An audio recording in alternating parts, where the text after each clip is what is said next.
Alors, Gilles Petrus qui nous propose une musique colorée en créole avec du K, mais on a l'impression d'avoir un petit côté brésilien dedans.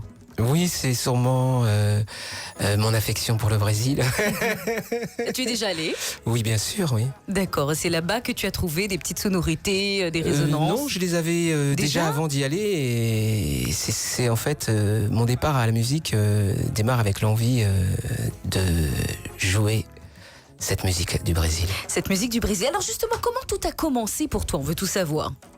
Eh bien, tout simplement, assez à l'adolescence, presque adulte, j'ai pris une guitare, j'ai commencé à travailler. Et... Comme ça t'a pris? Dans toute non, la famille, tu as entendu quelque chose, non, mais dans toute la famille, il y a une guitare qui circule. Il y avait au moins une guitare. Ma sœur avait récupéré la guitare de mon père dans le grenier. D'accord. Et après, elle a appris, et puis elle a passé aux plus grands, qui ont passé aux plus petits, etc. Moi, je suis le dernier. On est 6. D'accord, donc tu as appris en autodidacte. Oui, tout à fait, avec les frères et sœurs au début, et puis après, voilà quoi. D'accord, alors tu fais partie des musiciens qui, l'air de rien, mènent une carrière bien remplie. On va dire que oui, j'essaye de vivre de la musique, ce qui n'est pas spécialement facile, mais... Ah, ça tu peux lui dire à notre époque en plus. Oui, mais bon, voilà, j'ai fait ce choix il y a déjà très longtemps, et ça fonctionne, voilà, je vais dire que mes clients sont contents, et moi aussi. Alors quand je dis une carrière bien remplie, je vais m'expliquer auprès des auditeurs, c'est parce que tu en es déjà avec à ton 8e album, cet album K qui vient de sortir, donc le 8e. Tout à fait, oui. Oui, en fait, les 2 premiers albums, c'était des cassettes, parce qu'à l'époque, c'est-à-dire à l'époque, il y a quand même 30 ans, c'était difficile de faire des vinyles. Et puis après, j'ai fait le premier CD en 98, en 2002, en 2005. Mais c'était pas Gilles Petrus alors le nom? C'était Sambia Gilles. Voilà, Sambia Gilles, voilà. si je me souviens bien. Mais en fait, comme il y avait aussi le groupe Sambia, oui. Et on a beaucoup joué avec le groupe Sambia, il y a des albums sous le nom de Sambia Gilles, et il y a que 2 albums sous le nom de Gilles Petrus. D'accord, c'est-à-dire Rencontre et celui-ci. Alors cet album K, pourquoi K? K, par rapport à notre canne au tambour? Par rapport au tambour, oui. Ou bien il y avait une autre signification? Il peut y avoir toutes les significations que tu veux. Non, mais la tienne, je veux la tienne. Mais la mienne, qu'a vous voulez. D'accord, alors c'est comme ça. Qu'a ou café. Qui genre. Enfin bref, tu vois, des cas, il y en a plein. Et d'ailleurs, voilà, on peut dire que sans prétention, que je suis un cas aussi, quoi. Et puis René qui m'accompagne, monsieur René Geoffroy, et on est aussi... Ton voisin à oui, Sainte-Anne. Tout à fait. Ton voisin à Sainte-Anne. Alors justement, à la base, tu es de formation jazz, et puis tu évolues dans ton univers, on va dire la world music. Oui, tout à fait, c'est ça. C'est-à-dire qu'en fait, j'essaye de jouer tout ce qui m'attire, et c'est vrai que ce qui m'attire, c'est aussi bien la Caraïbe que la musique du Brésil, que la musique africaine, que la musique américaine aussi. Et puis après, un petit peu de chanson française, mais repris à la sauce caribéenne un peu, ou à la sauce variée. Eh bien justement, à la sauce caribéenne, à la sauce variée, tu as fait cette reprise In This Love. In This Love de Bob Marley. Tout à fait. On écoute.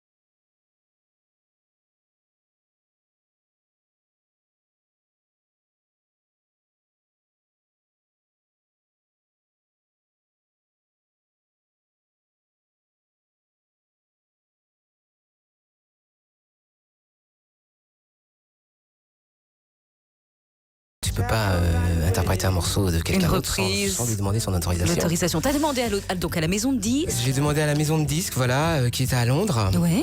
Et qui ont envoyé un mail de suite au Marley, et m'ont répondu qu'ils allaient répondre très rapidement. Ne voyant pas de réponse, j'ai renvoyé en demandant qu'est-ce qui se passait. Ils m'ont dit mais non, mais ils vont vous répondre rapidement. Bon, on avait décidé qu'au 1er avril, si on n'avait pas de réponse, on gravait. D'accord. Ce qu'on a fait. Et le 8 avril, ils ont donné la réponse, d'où le P. Donc, c'est-à-dire qu'en fait, il y a le premier il y a un album de 9 titres. Sans Is This Love. Sans Is This Love. Voilà, comme c'était parti, la fabrication était partie, je pouvais plus arrêter. D'accord. Et donc, j'ai fait l'EP avec tous les morceaux chantés de l'album, les 5 morceaux chantés, et avec Is This Love. Donc. Ah non, mais le Is This Love, là, il est doux, hein. Il est doux. Bon, super. Alors, justement, l'album est sorti, des scènes à venir. Où peut-on se procurer, justement, l'album ou le EP? Alors, on peut se procurer l'album sur toutes les plateformes de téléchargement légales. D'accord. Voilà. Et après, la version physique, c'est auprès de moi. Donc, lors des concerts, il faut visiter gilespetrus.com et venir récupérer ses CD. Avec le plus grand des plaisirs. Alors, avant de se quitter, et de se quitter sur l'un des titres justement de l'EP, et puis aussi sur l'album, on a envie de savoir un petit peu plus de choses sur toi. On veut savoir des petits secrets, des petites choses comme ça, des petits scoops. Alors je vais commencer par quelque chose qui n'est pas un secret. C'est quoi? C'est que nous sommes avec toute l'équipe de l'album, donc si je me permets de les citer, ça te dérange pas? Bien sûr, tu peux y aller. René Geoffroy, qui est au Boula, Willy Jean qui est à la basse, Joël Jean qui est au K marqueur, Yanis Rosé qui lui fait du steel pan. Et deuxième bassiste qu'on connaît bien, Stéphane Castry. Et Stéphane Castry est sur l'album, mais il ne sera pas avec nous sur le concert. D'accord. Andy Narel est sur l'album aussi, il ne sera pas avec nous pour le concert. Et nous sommes jeudi, donc dans 2 jours, jeudi 13 juin, à la salle Georges Tarrer, à Loris-6, à Pointe-à-Pitre. J'allais y arriver, mais je vois producteur exécutif Kali. Eh bien, en fait, Kali, il a tout rassemblé, il a tout pas remanié, mais il a tout bien harmonisé. Les idées de Andy Narel viennent de lui, par exemple, aussi. De rajouter du steel pan viennent de lui. Et plein d'autres choses comme ça. C'est-à-dire qu'on a tout fait ensemble. Une fois que le tambour était fait, j'étais, comme je vais régulièrement en Martinique, j'étais là-bas et on a travaillé ensemble. Et après, je suis reparti avec du nouveau travail. Je suis revenu avec ce nouveau travail. Là, on a appelé Stéphane, et etc. Voilà. D'accord. Alors, c'est vrai qu'on a beaucoup parlé musique. Là, on va bientôt se quitter. On va se quitter sur le titre Aura de ton album. Mais on a envie de savoir, l'homme Gilles Petrus, c'est qui? Eh bien, c'est un père de famille, c'est un musicien avant tout. Mon sport favori, c'est le kayak. Ici en Guadeloupe, il y a des spots magnifiques pour faire du kayak. On a de la chance. Mangrove, les canaux, qui soient du retour, etc. Et voilà, en gros, pour quelques petits scoops. J'ai pas réussi à en avoir plus, mais c'est parce qu'on n'a pas assez de temps. Sinon, on aurait eu d'autres petits scoops. Mais next time, comme on dit la prochaine fois. Next time. Alors, je te propose de se quitter justement sur ce titre Aura de notre invité Gilles Petrus, extrait de l'album